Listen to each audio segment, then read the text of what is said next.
You're listening to an Airwave Media Podcast.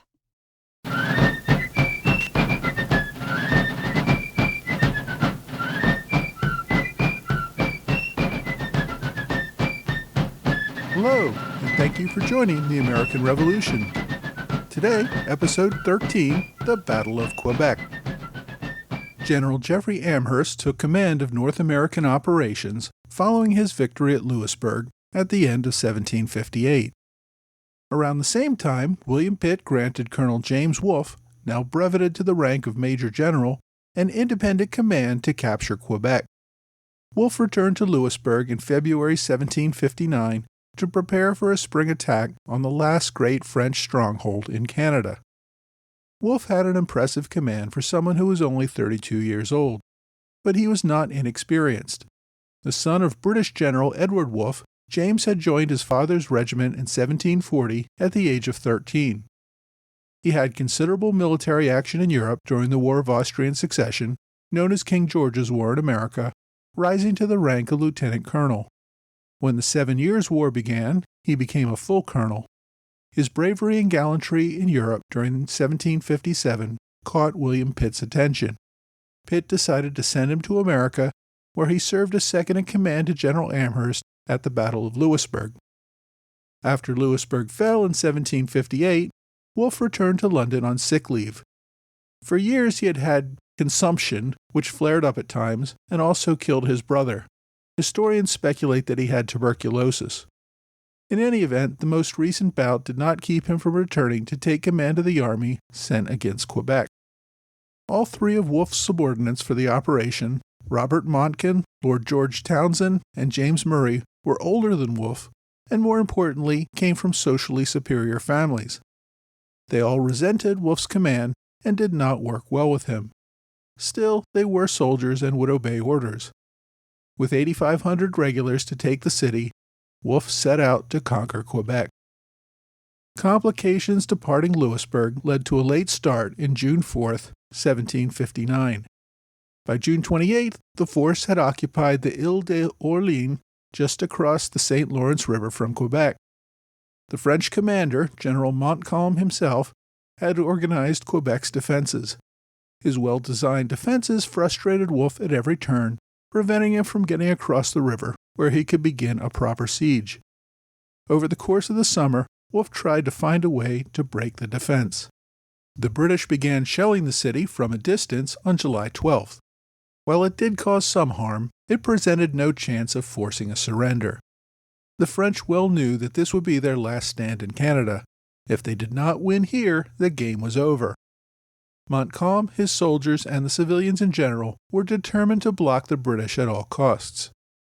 Frustrated with the slow pace of things, Wolfe tried a bold frontal assault, leading his infantry 6 miles downriver and marching on the city. The attack failed, as entrenched French and Canadian forces killed or wounded nearly 500 soldiers while taking very little damage themselves. Wolfe then turned to a scorched earth policy. He burned and destroyed all the farms and outbuildings for miles around Quebec, allowing his men to rape and kill civilians at will. He hoped to anger the French to the point where they would leave their protective walls and come out for an open fight. Montcalm, however, refused to take the bait. His men were well supplied behind seemingly impregnable defenses. Montcalm had concentrated virtually all of Canada's remaining military forces in Quebec, meaning his regulars and militia totaled nearly 15,000. This number, however, included many questionable militia, as Montcalm was scraping the bottom of the barrel for men. Montcalm did have a few good regiments of top-notch French regulars and some experienced militia against the smaller force of 8,500 British attackers. Even so, Wolfe believed his well-trained regulars could prevail in a traditional face-to-face land battle if he could provoke one. As he said, "My antagonist has wisely shut himself up in inaccessible entrenchments so that I can't get at him without spilling a torrent of blood, and that perhaps to little purpose. The Marquis de Montcalm is at the head of a great number of bad soldiers, and I am at the head of a small number of good ones that wish for nothing so much as to fight him. But the wary old fellow avoids an action, doubtful of the behavior of his army." To make matters worse, Wolfe's troops began to drop from disease after spending several hot summer months on a swampy island. More than a third of them had become incapacitated by sickness. Wolfe himself became so sick that he was bedridden for several days in August. His greatest fear seemed to be that he would die ignominiously from disease before he had a chance to fight a major battle as a commander. In desperation, Wolfe convened a council of war with his 3 generals to get their views on another all-out infantry assault on the French lines. Wolfe remained on bad terms with his commanders, who mostly seemed to be waiting for him to fail or die. He did not really want their opinions, but military etiquette required such councils prior to any major operation, particularly one that might go terribly wrong and for which the commander did not want to be singled out for blame. His 3 generals unanimously rejected the plan. He could have overruled them, but was so sick that he felt doing so might be seen as acting out of delirium. Wolfe knew that if he did not do anything by the end of September, he would have to retreat in failure. The naval fleet would have to leave before winter ice locked in their ships. The army could not remain without naval support. By all appearances, Wolfe saw his 2 likely outcomes as dying from disease or overseeing a retreat back to Louisbourg, having accomplished nothing. Either way, he knew his subordinates would blame him for the failure. One of them, Townshend, was also a member of Parliament and a friend of William Pitt. Wolfe's reputation as a capable officer would be ruined. But just as all seemed lost, Wolfe finally received some helpful advice. Captain Robert Stobo is an unsung hero of this adventure so far. Stobo had served with Colonel Washington way back at the Battle of Fort Necessity in 1754, or as I like to call it, Episode 5. He was one of the hostages that the French took in order to guarantee the return of French prisoners per Washington's agreement. While held as a hostage at Fort Duquesne, Stobo had drawn a sketch of the fort's defenses that he gave to a friendly Indian to aid a British attack. This was the sketch that a tribal chief provided to General Braddock as he began his ill-fated attempted assault on Fort Duquesne in 1755. When the French captured Braddock's baggage after his death in battle, they found Stobo's sketches. The French tried and convicted Stobo as a spy. He only lived because the order to cut off his head and stick it on a pike outside the fort had to go back to France for ratification. Officials back in France never gave that approval. Stobo, who had moved back to Quebec already, figured his best bet was to attempt an escape. On his 3rd attempt, in May 1759, Stobo finally escaped the French and promptly offered his services to General Wolfe. Stobo told Wolfe about a relatively unguarded footpath that led from the river up to the plains of Abraham, just a few miles west of Quebec. If Wolfe could get sufficient men and cannon onto the plains, he would either force Montcalm into an infantry battle that he wanted, or he could bring up siege cannons and take out the city wall. Wolfe told no one about this secret path, not even his top generals. He even sent Stobo away, asking him to carry some important documents to General Amherst. Armed with this secret information, on September 5th, Wolfe commanded his troops to move upriver. His officers assumed that he had taken their advice to look for an entry point many miles upriver to cut off enemy supplies. His force of 3,600 moved past Quebec to the point his subordinates had recommended. A few days later, he sent another 1,000 men, leaving his original base mostly with sick who were not combat ready. Wolfe continued to keep all of his officers in the dark and without further orders until 8:30 p.m. on September 12th. At that time, he ordered his army to board ships at 9 o'clock, 30 minutes later, and sail back down the river about 2 miles to the secret footpath that Stobo had identified. By all appearances, Wolfe did not seem terribly optimistic that his plan was going to work. He handed over his will and instructions for dissemination of his papers and other personal effects in the event of his death. He planned to go ashore in one of the first landing craft and be at the head of the invasion force. Still terribly sick, it looked like he simply wanted to go out in a blaze of glory. The boats ferried the first troops downriver around 2 a.m. French sentries heard the boats. French-speaking officers, however, called out that they were bringing supplies down to the city, and they were permitted to pass without further challenge. Wolfe climbed the footpath with the advance force and reached the plains of Abraham without incident. With him was the highly capable Lieutenant Colonel William Howe, the youngest brother of Colonel George Howe, who was killed at the first raid near Fort Carillon in 1758. If you don't remember, see episode 10. The advance force took out a small French sentry camp, but not before the French sent a runner to warn Montcalm of the attack.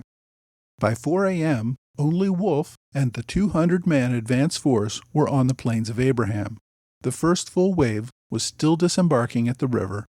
French artillery fired on the second wave as it moved downstream. Wolfe probably expected to face a more effective French defense.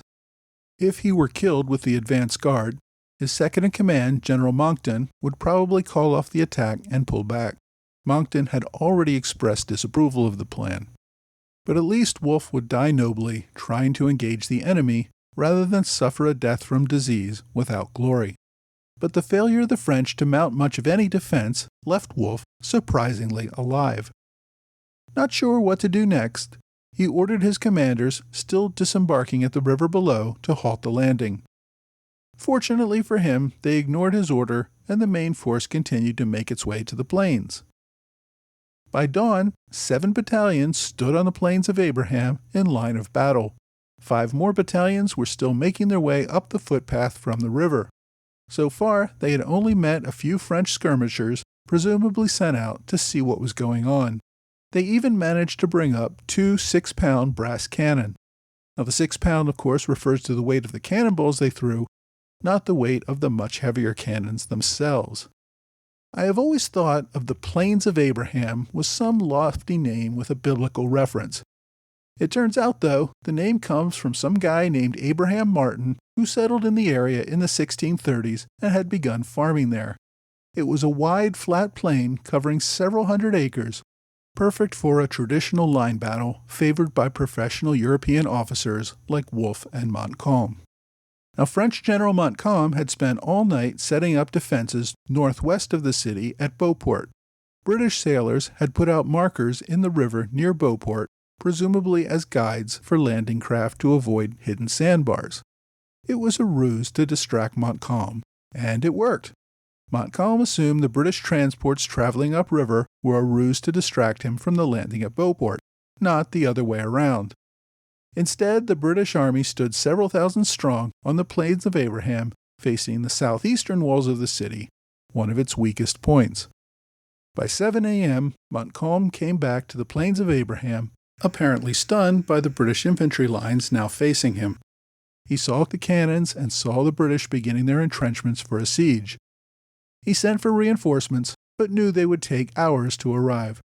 At present, he could only field about 4,500 soldiers to face the similarly sized British force. In fact, though, the British were not entrenching. They did not have any more than the 2 small cannons they already had on the field. Wolfe expected to be dead by now and to have his generals retreating. He had not planned properly for a full-scale siege. His army's entrenching tools were still sitting in the ships at the river below. His men were only lying down on the field to make themselves smaller targets to the snipers and French cannon firing at them. If French reinforcements did arrive, the British would be surrounded on 3 sides, with the only avenue of retreat being that small footpath that had taken them all night to climb. Despite their incredible luck so far, they were still facing the very real possibility of a slaughter. Montcalm, however, did not wait. He did not know that more British were not coming, nor that they could not mount a proper siege. Montcalm therefore sent his infantry forward to meet the British on the field of battle. When the French lines advanced to within 150 yards, they fired. This was still too far to hit much of anyone with muskets.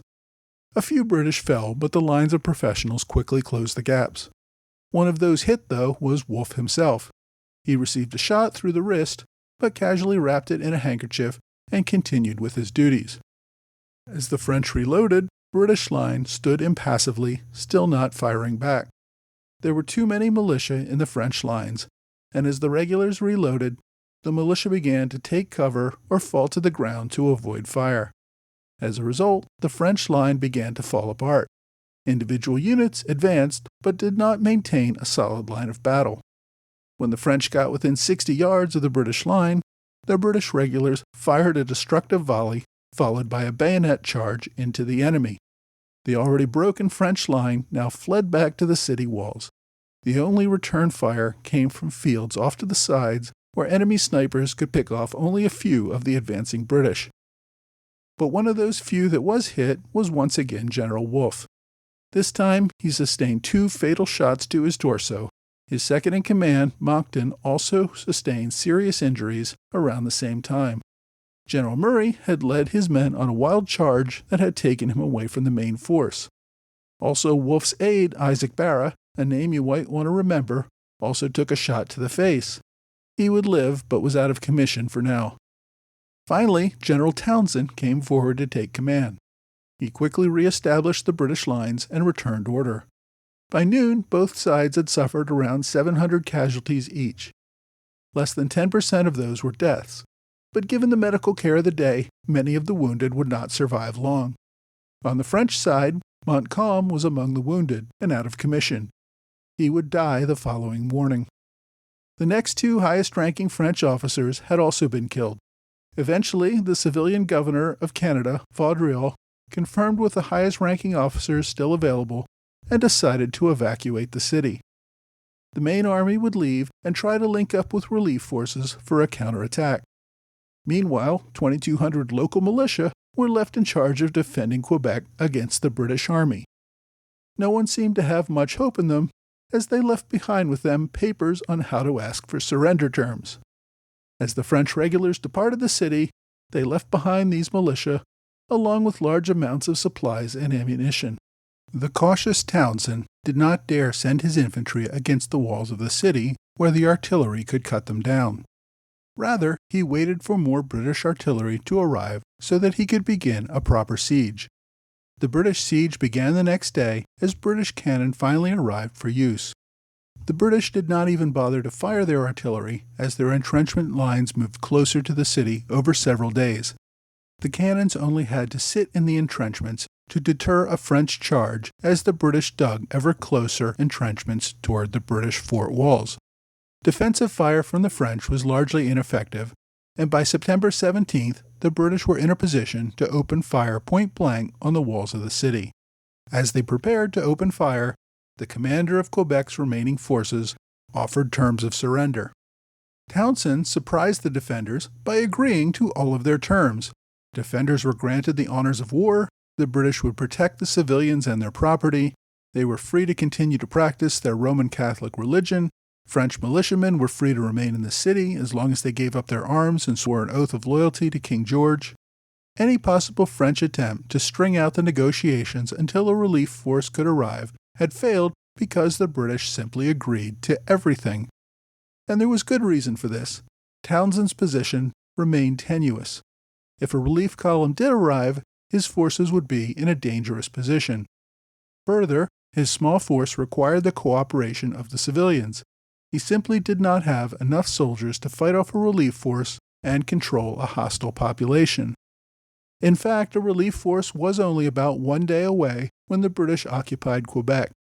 When the French arrived, they did not have the equipment to lay siege now that the British were behind the walls of Quebec. So the French relief force constructed a fort nearby and waited for an opportunity to retake Quebec. By mid-October, the French fleet needed to leave. No one really wanted to stay in Quebec for the winter, but all able-bodied soldiers were needed for its defense. Montcalm, still recovering from his wounds, opted to leave for New York. Townsend decided to return to London. The most junior general, Murray, remained in command. His men would have to endure a difficult winter on short rations. However, Quebec had fallen and the British stood victorious. Next week, Canada becomes British and Britain gets a new king.